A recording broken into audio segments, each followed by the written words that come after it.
जय Hind. Pre eminence of Magadh के बारे में बातचीत हमने इससे पिछले सेशन में खत्म कर दी थी। हमने बात की थी हर्यंग डायनेस्टी के बारे में, पढ़ा था शिशुनाग डायनेस्टी के बारे में और बात की थी नंदा डायनेस्टी के बारे में। और हमें ये समझ में आ गया था कि नॉर्थ ईस्ट इंडिया में Magadh emerge as a powerful empire. एक तरफ नॉर्थ ईस्ट इंडिया में मगध पावरफुल एम्पायर के जैसे इमर्ज हो रहा था और दूसरी तरफ नॉर्थ वेस्ट इंडिया में कहानी बिल्कुल अलग देखने को मिल रही थी।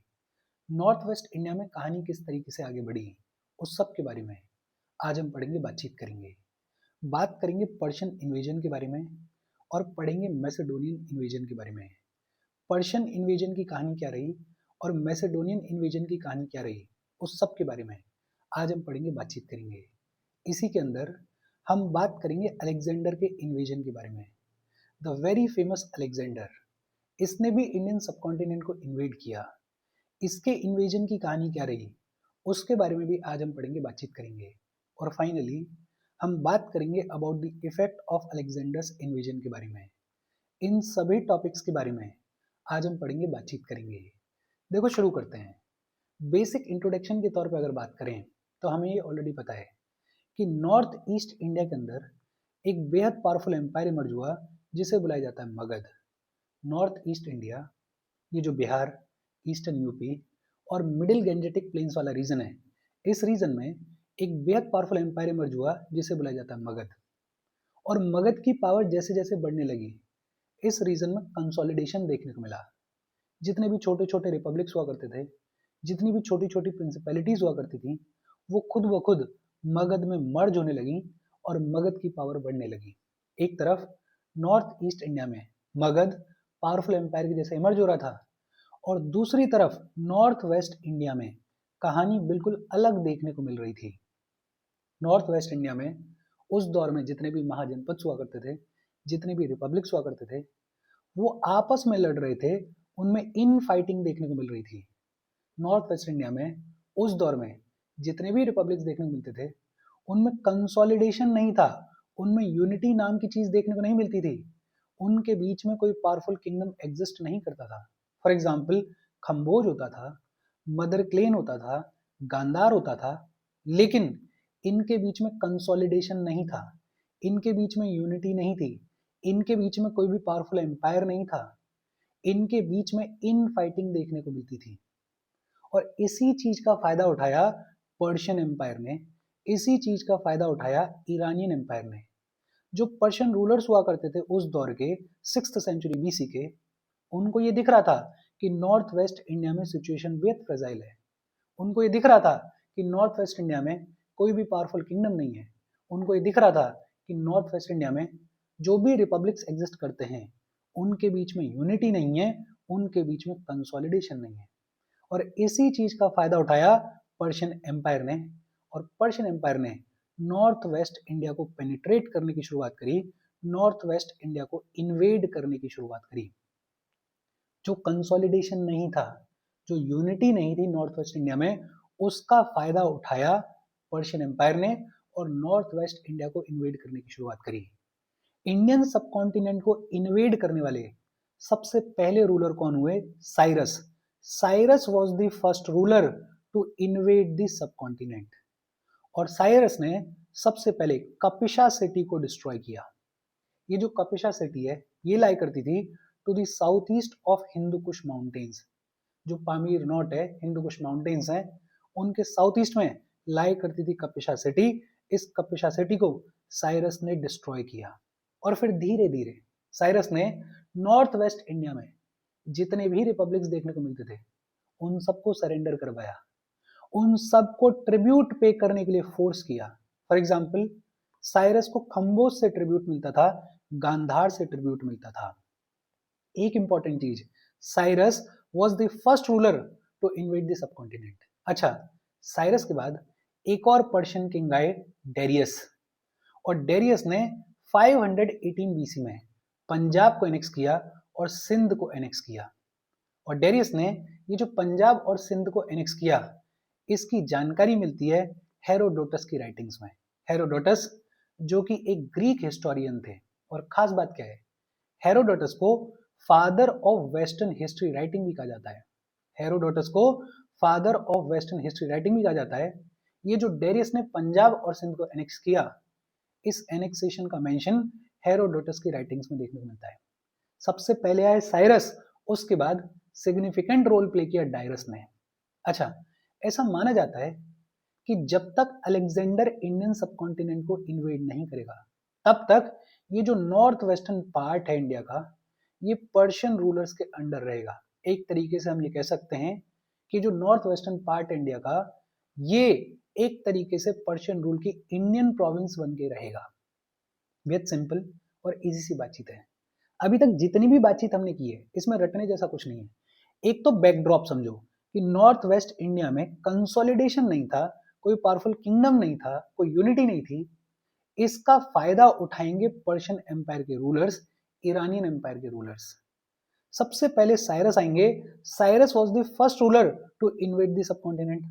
और फिर डेरियस आएंगे, और डेरियस जो है वो पंजाब और सिंध को एनेक्स करेंगे। और ये जो पंजाब और सिंध को एनेक्स किया गया, इसका मेंशन हेरोडोटस की राइटिंग्स में भी देखने को मिलता है। एक सवाल ये भी आता है कि ये जो पर्शियन इन्वेजन हुआ इंडियन सबकॉन्टिनेंट के ऊपर, इसका इम्पैक्ट क्या देखने को मिला। और देखो, जब भी कोई इन्वेजन होता है तो इम्पैक्ट लगभग सेम होता है। सोशो कल्चरल एक्सचेंज देखने को मिलता है, इकोनॉमिक एक्सचेंज देखने को मिलता है। वही सारी चीजें इस पर्शियन इन्वेजन के दौरान इंडिया के ऊपर देखने को मिलेंगी। फॉर एग्जाम्पल, खरोष्टी स्क्रिप्ट, जिसके बारे में आज की डेट में हम कई बार पढ़ते हैं। ये जो खरोष्टी स्क्रिप्ट है, इसको इंट्रोड्यूस किसने किया? इसको इंडियन सबकॉन्टिनेंट में पर्शियन रूलर्स ने इंट्रोड्यूस किया। इनफैक्ट कुछ अशोकन इंस्क्रिप्शंस ऐसे देखने को मिलते हैं जिनके ऊपर खरोष्टी स्क्रिप्ट को यूज किया गया है। पर्शियन कॉइन्स हुआ करते थे जिनको सिग्लोई टाइप कॉइन्स बुलाया जाता है। ये जो सिग्लोई टाइप कॉइन्स हैं, ये भी इंडिया में कॉपी किए गए। इनफैक्ट अशोका के जो रॉक इंस्क्रिप्शंस देखने को मिलते हैं, ऐसा माना जाता है कि ये जो रॉक इंस्क्रिप्शंस हैं, they were inspired by Persian king Darius. Ashoka के जो मॉन्यूमेंट्स देखने को मिलते हैं, उन मॉन्यूमेंट्स के ऊपर कई एलिमेंट्स जैसे वेल शेप्ड कैपिटल्स देखने को मिलती हैं।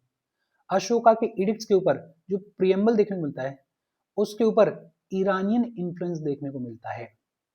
वही सेम बात कि सोशो कल्चरल एक्सचेंज देखने को मिलता है, इकोनॉमिक एक्सचेंज देखने को मिलता है, और यही था पर्शियन इंपैक्ट ऑन इंडिया। ये जो इंपैक्ट है, ये मोटा मोटा हर एक इन्वेजन में लगभग सेम होता है।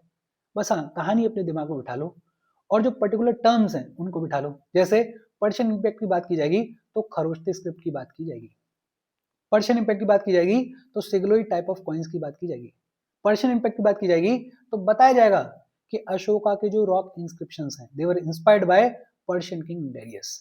बहुत सिंपल और इजी सी बातचीत है। होपफुली ये सारी चीजें साथ के साथ आपके दिमाग में सेट हुई होंगी। हम आगे बढ़ें उससे पहले वीडियो पे लाइक के बटन को दबा दो। लाइक दबाना जरूरी है बिकॉज यूट्यूब ऐसे ही फंक्शन करता है। जब आप वीडियो पे लाइक के बटन को दबाते हो तो यूट्यूब वीडियो को कंसिडर करता है और थोड़ा सा पुश कर देता है। तो लाइक का बटन दबा दो, शेयर कर दो अपने सोशल मीडिया हैंडल्स पे, व्हाट्सएप वगैरह पे अपने फ्रेंड्स को। जो भी लोग इसमें इंटरेस्टेड हैं, इससे रिलेटेड पढ़ाई कर रहे हैं, उनको शेयर कर दो। अगर चैनल को सब्सक्राइब नहीं किया है तो फॉर श्योर चैनल को सब्सक्राइब कर लो। और अगर आप केपेबल हो हेल्प करना चाहते हो तो आप हमें हेल्प कर सकते हो by clicking on the join button, या फिर आप कंट्रीब्यूट भी कर सकते हो क्यूआर कोड को स्कैन करके। अच्छा, पर्शियन इन्वेजन की कहानी क्या रही वो तो हमें समझ में आ गई। अब बात आती है मैसेडोनियन इन्वेजन के बारे में। और जब हम बात करते हैं मैसेडोनियन इन्वेजन के बारे में, तो हम प्राइमरीली बात करते हैं अलेक्जेंडर के इन्वेजन के बारे में। अलेक्जेंडर ग्रीस से बिलोंग करते थे, मैसेडोनिया से बिलोंग करते थे। आज का ये जो बाल्कन रीजन है, इस बाल्कन रीजन से बिलोंग करते थे। और मैसेडोनिया में एक राजा होते थे फिलिप। फिलिप के बेटे थे अलेक्जेंडर। फिलिप भी अपने आप में बेहद सक्सेसफुल राजा थे, उनके बेटे थे अलेक्जेंडर। और अलेक्जेंडर ने इंडिया को इन्वेड किया 326 बीसी में। अलेक्जेंडर ने इंडिया को कब इन्वेड किया? लगभग 326 बीसी में इन्वेड किया। अच्छा, अलेक्जेंडर इंडिया को इन्वेड करेंगे, लेकिन अगर यूरोप साइड में देखें, मिडिल ईस्ट साइड में देखें, तो कहानी क्या चल रही है? ये बाल्कन रीजन है। इस बाल्कन रीजन में मैसेडोनिया है, ग्रीस है। फिर थोड़ा सा आगे चल के आते हैं तो यहाँ पे ईरान वाले रीजन में पर्शियन एम्पायर देखने को मिलता है, जो कि अपने आप में बेहद पावरफुल है। और फिर थोड़ा सा आगे चलते हैं तो यहाँ पे नॉर्थ वेस्ट इंडिया देखने को मिलता है, जहां पे सिचुएशन बेहद फ्रेजाइल है। और अल्टीमेटली ये जो नॉर्थ वेस्ट इंडिया है इसके ऊपर पर्शियन रूलर्स ने अपना कंट्रोल स्टेब्लिश कर लिया है। एक तरीके से इस नॉर्थ वेस्ट इंडिया को अपना इंडियन प्रोविंस बना लिया है। अब अगर मैसेडोनिया को इंडियन प्रोविंसेस तक या फिर ये कहें कि नॉर्थ वेस्ट इंडिया तक पहुंचना है तो पहले ये जो बीच में पर्शियन एम्पायर बैठा हुआ है इसके ऊपर कंट्रोल स्टेब्लिश करना पड़ेगा। और यही देखने को मिल रहा था 4th सेंचुरी बीसी में। 4th सेंचुरी बीसी में ग्रीक्स और पर्शियंस के बीच में सुप्रीमेसी बैटल देखने को मिल रही थी। एक दूसरे के ऊपर कंट्रोल स्टेब्लिश करने की कोशिश कर रहे थे ग्रीक्स और पर्शियंस। अल्टीमेटली क्या हुआ? अल्टीमेटली मैसेडोनिया ने पर्शियन आर्मी को हरा दिया। मैसेडोनिया डिफीटेड पर्शिया, और जब मैसेडोनिया ने पर्शिया को हरा दिया तो मैसेडोनिया के लिए दरवाजे खुल गए नॉर्थ वेस्ट इंडिया के। मैसेडोनिया के लिए दरवाजे खुल गए इंडियन प्रोविंसेस के। और फिर ये जो मैसेडोनियन रूलर्स हैं ये नॉर्थ वेस्ट इंडिया में एंटर करेंगे, ये इंडियन प्रोविंसेस में एंटर करेंगे। हालांकि अलेक्जेंडर ने इंडिया को अटैक किया, इन्वेड किया, लेकिन ऐसा माना जाता है कि इंडिया को अटैक करने के पीछे रीजन सिर्फ वेल्थ नहीं था। इंडिया को सोने की चिड़िया कहा जाता था किसी पॉइंट ऑफ टाइम पे, लेकिन ये जो अलेक्जेंडर का इन्वेजन है इसके पीछे रीजन सिर्फ वेल्थ नहीं था, एक और रीजन था। Alexander was a very passionate student of geographical inquiries. Geography में बड़ा इंटरेस्ट था अलेक्जेंडर को। और अगर आपने ज्योग्राफी के बारे में पढ़ा है थोड़ा बहुत डिटेल में तो ये वो दौर है जब बहुत सारे ग्रीक ज्योग्राफर जो हैं वो बात कर रहे थे ओशंस के बारे में, वो बात कर रहे थे ओशन की लिमिट्स के बारे में, वो रिसर्च कर रहे थे ओशंस के ऊपर। और अलेक्जेंडर भी ये जानना चाहता था कि ये जो ओशंस हैं, ये जो ओशंस की लिमिट्स हैं, ये कहाँ तक एक्सटेंड करती हैं। तो एक तो वेल्थ रीजन था, वेल्थ तो किसी भी राजा के लिए रीजन होता ही है, लेकिन दूसरा ज्योग्राफिकल इंक्वायरी ये बड़ा रीजन था कि अलेक्जेंडर जो है वो इंडियन सबकॉन्टिनेंट की तरफ मार्च कर रहा था। जब Alexander finally north west India के गेट पे पहुंचा, दरवाजे पे पहुंचा, तो उसको कोई भी मेजर रेजिस्टेंस फेस करने को नहीं मिला, कोई भी यूनाइटेड रेजिस्टेंस फेस करने को नहीं मिला, बिकॉज ये जो पूरा का पूरा नॉर्थ वेस्ट इंडिया था, जैसा कि हम बात कर रहे थे कि इसमें ना तो कंसोलिडेशन था, ना इसमें यूनिटी थी, बहुत सारे छोटे छोटे किंगडम्स एग्जिस्ट किया करते थे और वो आपस में ही लड़ाई लड़ रहे थे। पर्शियन रूलर्स जो कि कंट्रोल कर रहे थे इस नॉर्थ वेस्ट इंडिया को, उनको ऑलरेडी मैसेडोनिया हरा चुका था। तो अलेक्जेंडर को कोई भी मेजर रेजिस्टेंस फेस करने को नहीं मिला सिवाय एक के। अलेक्जेंडर इंडिया में एंटर करता है बाय खैबर पास। 326 बीसी में खैबर पास के थ्रू इंडिया में एंट्री लेता है अलेक्जेंडर और एक राजा पोरस ने इनको चैलेंज किया। पोरस और अलेक्जेंडर के बीच में एक बैटल हुई झेलम नदी पे, जिसको बैटल ऑफ हाइडपस बुलाया जाता है। ये जो बैटल ऑफ हाइडपस है, इस बैटल ऑफ हाइडपस में अलेक्जेंडर ने पोरस को हरा दिया। हालांकि पोरस को हरा दिया गया था, लेकिन पोरस अपने आप में बहुत ब्रेव आदमी था और इसकी ब्रेवरी को देखते हुए पोरस का जो किंगडम है वो अलेक्जेंडर ने एक बार फिर से पोरस को ही रिस्टोर कर दिया था। लेकिन हाँ, ये इकलौता रेजिस्टेंस जो है वो अलेक्जेंडर को फेस करने को मिला था जब अलेक्जेंडर इंडिया में एंटर किया था 326 बीसी में, और इस बैटल को बुलाया जाता है battle of Hydaspes. Alexander versus Porus इसमें हार गए थे। बाकी जितने भी किंगडम्स थे उस दौर के, उन्होंने बिना किसी रेजिस्टेंस के अलेक्जेंडर के सामने सरेंडर कर दिया।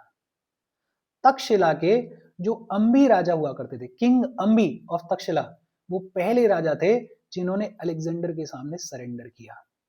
King Ambhi of Taxila was the first to surrender. अच्छा, अलेक्जेंडर ने ये जो झेलम के आसपास वाला एरिया है इसको जीत लिया, इस पे अपना कब्जा एस्टेब्लिश कर लिया और अलेक्जेंडर की जो आर्मी है वो मार्च करते करते ब्यास नदी तक पहुंची। जब ब्यास नदी तक पहुंची तो अलेक्जेंडर के जो सोल्जर्स हैं वो थक चुके थे, परेशान हो चुके थे लड़ लड़ के। दूसरा, मैंने एक सीरियल देखा चंद्रगुप्त मौर्य, उसमें कुछ कहानी ऐसी भी चलती है कि चंद्रगुप्त मौर्य जो है वो उनको दैविक शक्तियां, मतलब कभी कहीं आग जला दी रात में, कभी कुछ कर दिया कभी कुछ कर दिया, तो उनके अंदर डर भी पैदा कर रहा था। तो जो सोल्जर्स थे वो इतने परेशान हो गए कि उन्होंने अलेक्जेंडर को बोला कि अब हम आगे नहीं जाएंगे। और जब अपनी ही सेना ने बोल दिया कि अब हम आगे नहीं जाएंगे, तो अकेला अलेक्जेंडर क्या कर सकता था? तो Alexander was force to return. लेकिन लौटते लौटते भी ये जो रिवर ब्यास है, इसके नदन बैंक पे अलेक्जेंडर ने 12 लंबे चौड़े स्टोन के ऑल्टर्स लगवाए। बेसिकली अपनी एंट्री के बारे में बताया कि मैं यहां तक आया था। तो जो नदन बैंक है ब्यास का, उस पे 12 लंबे चौड़े स्टोन के ऑल्टर्स जो हैं वो लगवा के गया अलेक्जेंडर, एज अ साइन कि देखो मैंने यहां तक का जो एरिया है इसको कॉन्कर किया था। अलेक्जेंडर इंडिया में लगभग 19 महीने तक रहा and finally he died at Babylon 323 BC में। He died at Babylon, Babylon में ही पास अवे। और जब अलेक्जेंडर पास अवे तो देखो अलेक्जेंडर ने इन्वेड किया इंडिया को 326 बीसी में, 323 बीसी में ही डाइड। तो अपनी पावर को कंसोलिडेट करने का, या जिन टेरिटरीज को अलेक्जेंडर ने जीता था उनको बेहतर तरीके से कंसोलिडेट करने का बहुत ज्यादा टाइम अलेक्जेंडर को मिला नहीं। तो जब अलेक्जेंडर पास अवे तो उसके जितने भी टेरिटोरियल पोजीशंस थे उनको 3 में डिवाइड किया गया। जो नॉर्थ वेस्ट इंडिया था उसको रखा गया सेल्यूकस निक्टर के अंडर। सेल्यूकस निक्टर, उनके अंडर में प्लेस कर दिया गया नॉर्थ वेस्ट इंडिया को। बेहद सिंपल और इजी सी बातचीत है। देखो अलेक्जेंडर 326 बीसी में इंडिया को इन्वेड करेंगे, लगभग 326 बीसी। अच्छा, कोई मेजर रेजिस्टेंस फेस किया ही नहीं, एक सिर्फ बैटल ऑफ आइडिपस देखने को मिली जिसमें पोरस को अलेक्जेंडर ने हरा दिया। किंग अम्बी ऑफ तक्षशिला, पहले राजा जिन्होंने अलेक्जेंडर के सामने सरेंडर किया। खुद के सोल्जर्स ने अलेक्जेंडर को एक तरीके से हरा दिया। खुद के सोल्जर्स ने बोला कि अब हम आगे मार्च नहीं करेंगे, और Alexander was force to return. Return होते होते भी ब्यास के नदन बैंक पे 12 स्टोन ऑल्टर्स को इरेक्ट किया अलेक्जेंडर ने, ये बताने के लिए कि देखो ये जो टेरिटरी है, यहां तक की जो टेरिटरी है उसको मैंने कॉन्कर किया था। बेबीलोन में Alexander passed away in 323 BC. और इसके जाने के बाद अलेक्जेंडर के जो भी टेरिटोरियल पोजीशंस थे उनको 3 पार्ट्स में डिवाइड किया गया। जो नदर्न वेस्टर्न इंडिया वाला पार्ट है वो किसके अंडर में रखा गया? वो सेल्यूकस निक्टर के अंडर में रखा गया। इजी और सिंपल सी बातचीत है। अच्छा, अलेक्जेंडर ने इंडिया को इन्वेड किया। अलेक्जेंडर के इन्वेजन के इफेक्ट्स क्या देखने को मिले इंडिया के ऊपर, नॉर्थ वेस्ट इंडिया के ऊपर? एक तो पहली बार एंशिएंट यूरोप और एंशिएंट इंडिया के बीच में एक डायरेक्ट कांटेक्ट एस्टेब्लिश हुआ। इस अलेक्जेंडर के इन्वेजन की वजह से पहली बार एंशिएंट यूरोप और एंशिएंट इंडिया के बीच में एक डायरेक्ट कांटेक्ट एस्टेब्लिश हुआ। और ये जो कांटेक्ट है, ये जब आगे हम देखेंगे तो ईस्ट इंडिया कंपनी तक पहुंचेगा, ट्रेड तक पहुंचेगा, सोशो इकोनॉमिक कल्चरल एक्सचेंज तक पहुंचेगा। तो पहली बार एंशिएंट यूरोप और एंशिएंट इंडिया के बीच में कांटेक्ट एस्टेब्लिश हुआ। दूसरा, इंडिया और ग्रीस के बीच में पहली बार डायरेक्ट कांटेक्ट एस्टेब्लिश हुआ। और इसकी वजह से हमें कई सारे फायदे हुए, जैसे अलेक्जेंडर के जितने भी कैंपेन्स हैं वो बड़े क्लियरली रिकॉर्ड किए गए हैं। और ये जो अलेक्जेंडर के कैंपेन्स हैं इनकी मदद से हम जो अपनी क्रोनोलॉजी है उसको भी बिल्ड कर पाते हैं। अलेक्जेंडर के टाइम के कैंपेन के जो भी डॉक्यूमेंट्स हैं, जो भी राइटिंग्स हैं, उनमें बात की गई है सोशियो इकोनॉमिक इंफॉर्मेशन के बारे में। बताया गया है कि उस दौर का जो इंडियन सबकॉन्टिनेंट है उसमें सती सिस्टम देखने को मिलता है। बताया गया है कि उस दौर का जो इंडियन सबकॉन्टिनेंट है उसमें जो गरीब माँ बाप हुआ करते थे वो अपनी बेटियों को मार्केट में बेचा करते थे। बताया गया है कि जो फाइनेस्ट ब्रीड ऑफ ऑक्स है वो इंडियन सबकॉन्टिनेंट में देखने को मिलती थी। तो हमें सोशो इकोनॉमिक जानकारी भी मिलती है, हमें हिस्टोरिकल जानकारी भी मिलती है, और अलेक्जेंडर का जो भी डिटेल्ड अकाउंट्स हैं उनसे हम अपनी क्रोनोलॉजी को थोड़ा और बेहतर तरीके से बिल्ड कर पाते हैं। अलेक्जेंडर के इन्वेजन की वजह से पहली बार India was expose to Europe, और India was expose to Europe. इसका अल्टीमेटली ट्रेड में भी फायदा होगा, इसकी वजह से अल्टीमेटली सोशो कल्चरल एक्सचेंज भी देखने को मिलेंगे, इसकी वजह से सोशो इकोनॉमिक एक्सचेंज भी देखने को मिलेंगे, इसकी वजह से कई सारे ट्रेड रूट्स भी डेवलप होंगे, इसकी वजह से अल्टीमेटली ईस्ट इंडिया कंपनी हमारे कंट्री में एंटर कर पाएगी। तो ये पूरे डेवलपमेंट्स की शुरुआत जो है वो कहाँ से हो रही है? अलेक्जेंडर के इन्वेजन से हो रही है। अलेक्जेंडर आया तो गांधार में एक बहुत बेहतरीन स्कूल ऑफ आर्ट एस्टेब्लिश किया गया, और गांधार की आर्ट अपने आप में पढ़ी जाती है। उसकी शुरुआत भी एक तरीके से अलेक्जेंडर के इन्वेजन से हुई। जो सबसे इंपॉर्टेंट डेवलपमेंट हुआ लेकिन इनडायरेक्ट रिजल्ट था, वो था unification of north India under Chandragupta Maurya. Chandragupta Maurya जब पावर में आएंगे तो उनको दो चीजें समझ में आएंगी। एक तो ये कि नॉर्थ वेस्टर्न इंडिया का जो बॉर्डर है इसको प्रोटेक्ट करने की जरूरत है। आज अलेक्जेंडर आया है, कल कोई और भी आ जा सकता है। और दूसरा, उनको ये समझ में आया कि इसको यूनिफाई करने की भी जरूरत है। तो चंद्रगुप्त मौर्य ने ये जो नॉर्थ इंडिया है इसको यूनिफाई करने की शुरुआत करी, इसको कंसोलिडेट करने की शुरुआत करी और एक स्ट्रॉन्ग एम्पायर को बिल्ड करने की शुरुआत करी। तो अलेक्जेंडर के इन्वेजन के इफेक्ट्स क्या रहे, इंपैक्ट्स क्या रहे? छोटे छोटे। एंशिएंट यूरोप और एंशिएंट इंडिया के बीच में कॉन्टेक्ट स्टैब्लिश होना, इंडिया और ग्रीस के बीच में कॉन्टेक्ट स्टैब्लिश होना, India was now expose to Europe. फिर एक सेंस, अंडरस्टैंडिंग डेवलप होना कि यार कल को कोई और अलेक्जेंडर भी आ सकता है। तो चंद्रगुप्त मौर्य ने नॉर्थ इंडिया में अपनी पावर को कंसोलिडेट करने की शुरुआत करी, यूनिफिकेशन की शुरुआत करी। गांधार आर्ट जो कि अपने आप में फेमस है, उसका एस्टेब्लिशमेंट होना। ये जो मैप आप देख रहे हो, ये मैप है अलेक्जेंडर के एम्पायर का। प्रेजेंट डे मैसेडोनिया यहां से शुरुआत होती है और यहां से जीतते जीतते जीतते जीतते ये पूरा एरिया अलेक्जेंडर ने जीता, ये पूरा एरिया अलेक्जेंडर ने जीता। यहाँ पे देखोगे तो यहाँ पे बेबीलोन है, ये देखो बेबीलोन वाला रीजन जहां पे अलेक्जेंडर पास्ड अवे। और फिर आगे चलते चलते Alexander will conquer all this area. यहाँ पे हाइडपस रिवर है जहां पे हाइडपस बैटल हुई झेलम नदी के किनारे पे। तो यहाँ तक लगभग लगभग यहाँ तक ये पूरा एरिया जो है वो कॉन्कर किया था अलेक्जेंडर ने। अच्छा, ये मेरे नोट्स की, शॉर्ट नोट्स की फोटो है एक। अब देखो डिटेल नोट्स में तो बहुत कुछ लिखा जाता है, लेकिन शॉर्ट नोट्स में अगर देखो तो फॉरेन इन्वेजन्स में मैंने सिर्फ इतना लिखा है कि एक पर्शियन इन्वेजन हुआ, दूसरा ग्रीक इन्वेजन हुआ। पर्शियन इन्वेजन में साइरस, इन्होंने गांधार को कैप्चर किया, he was the first ruler to invade the subcontinent. फिर डेरियस वन आए, इन्होंने पंजाब और सिंध को कॉन्कर किया। इनके बाद जर्जस भी आए जिनको अल्टीमेटली ग्रीक लोगों ने डिफीट कर दिया था। अलेक्जेंडर आते हैं फिर, और Alexander defeated Darius third in 330 BC. Darius third को हराया, मैसेडोनिया ने पर्शियन आर्मी को हराया। पर्शियन आर्मी जब हार गई तो फिर Alexander entered the Indian subcontinent, north western India. Ambhi of Gandhara, अभी हम बात कर रहे थे, तक्षशिला के जो किंग अम्मी है उन्होंने सबसे पहले सरेंडर किया। पोरस से लड़ाई हुई जिसको बैटल ऑफ झेलम या बैटल ऑफ हाइडपस या बैटल ऑफ बेथेस्दा बुलाया जाता है, लेकिन पोरस को अलेक्जेंडर ने इसमें हरा दिया था। फिर ultimately when Alexander passed away तो सेल्यूकस निक्टर के हाथ में ये जो नॉर्थ वेस्ट इंडिया है इसका कंट्रोल चला गया था। इस सब के बारे में हमने पढ़ लिया है।